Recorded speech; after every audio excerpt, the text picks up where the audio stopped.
अब हम बात करते हैं पार्ट बी की, जो कि राइटिंग फेज में होता है। तो इसमें आपको सबसे पहले क्या करना है, जो दो फिक्स क्वेश्चन है और सबको ये आसानी से आ सकते हैं।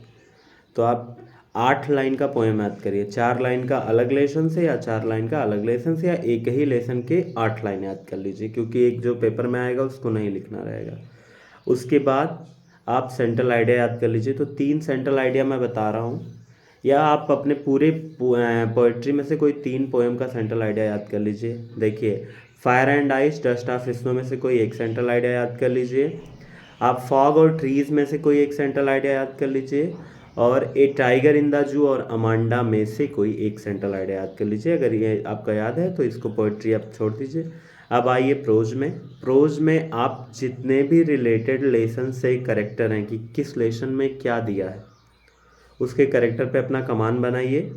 और उसके बाद लेसन का जो मेन थीम है वो आपको अंग्रेजी में लिखने आ रहा है कि नहीं, बस इससे ज़्यादा क्वेश्चन उसमें पूछेगा नहीं, क्योंकि यही पूछता है कि किस लेसन में कौन से कैरेक्टर ने क्या किया है। तो आपको बस वही ध्यान देना है और फिर आगे बढ़ जाना है।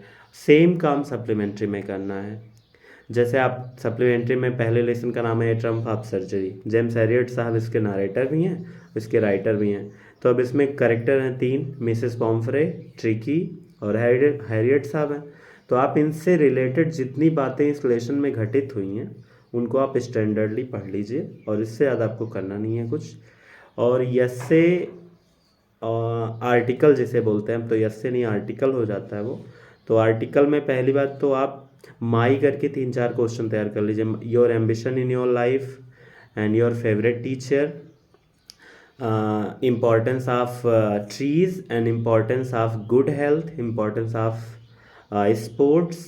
और करंट में चले आएंगे तो कुछ जो जैसे कि पॉपुलेशन प्रॉब्लम हो गया, पोल्यूशन प्रॉब्लम हो गया, ठीक है। और एप्लीकेशन में 2-1 आप तैयार कर लीजिए, उसके बाद केवल और केवल मैटर बदल दीजिएगा। इस समय लाइब्रेरी पे ज़्यादातर एप्लीकेशन देख रहे हैं, पूछ रहा है तो उसको, लेकिन फीस माफ़ी और भी चीज़ों पर आप थोड़ा सा अपना एक कमान बना लीजिए। फीस माफ़ी पे भी पूछता है, तो केवल और केवल जैसे छुट्टी के लिए प्रार्थना पत्र लिखते हैं उसको स्टैंडर्डली अपना दिमाग में रख लीजिए। उसके बाद किसी पे भी एप्लीकेशन पूछेगा तो आप कुछ करना नहीं है, खाली आपको 2 ही चीज़ वो बदलवाता है।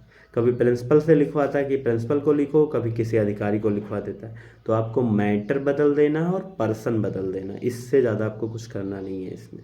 और अनसीन पैसेज 7 नंबर का आता है, तो उसका जवाब ऑलरेडी पैसेज में मौजूद होता है, तो आप कर लेंगे। ध्यान क्या देना है, जितने लेसन है उनसे रिलेटेड सारे करेक्टर्स का जो एक्सप्लेनेशन है और लेसन का जो एक्सप्लेनेशन, वो आप प्रयास करिए कि आपको इंग्लिश में आए, आप उसको इंग्लिश में ऑब्जर्व कर पाइए। और अगर आप रट के जाना चाहते हैं तो आपके जो क्वेश्चन बैंक हैं, क्योंकि आप सारे क्वेश्चन रट नहीं सकते, तो जो क्वेश्चन बैंक या कोई भी हेल्पिंग बुक लिए हो उसमें जो ज़्यादा बार बोर्ड में रिपीटेड क्वेश्चन आया है लॉन्ग और शॉर्ट, उसको आप पढ़ डालिए, ठीक है। वैसे मेरी मानिए, रटिए नहीं, आप अपने आईक्यू को इस्तेमाल करिए। और जिनका ग्रामर मजबूत है वो हर लेसन का हिंदी एक बार सुन लें, उनका अच्छी तरीके से हो जाएगा, ठीक। All the best for your examination.